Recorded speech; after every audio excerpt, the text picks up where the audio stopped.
చూస్తే నేను ఇప్పటి నుంచో జిమ్ చేస్తున్నా ఇదే ఉన్నాను. నేను నీది కూడా అట్లనే అవుతా అనుకున్నా కానీ కటింగ్స్ వచ్చి ఉన్నాయన్న. ఇగో అంటే ఇప్పుడు నేను జిమ్ చేసి వేస్ట్ అంటావా? అట్లని కాదు, ఒకటి చెప్తా.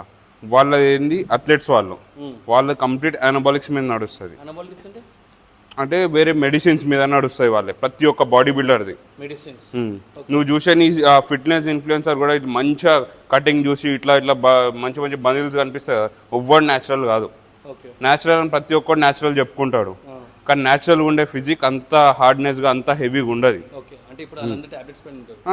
అంత మెడిసిన్స్ మీదే ఉంటారు వాళ్ళు. న్యాచురల్గా ఫిట్గా మాత్రమే ఉండగలుగుతాం. ఫిట్గా ఉంటుంది, స్ట్రెంత్ గెయిన్ ఉంటుంది, మంచి ఒక కట్అవుట్లు ఉంటుంది అంతే. దానికి మించి అంత మస్కులారిటీ ఉండదు, అంత హెవీగా ఉండదు. అట్లా ఇయర్స్ పడుతుంది, నీకు షార్ట్ టైంలో రాదు.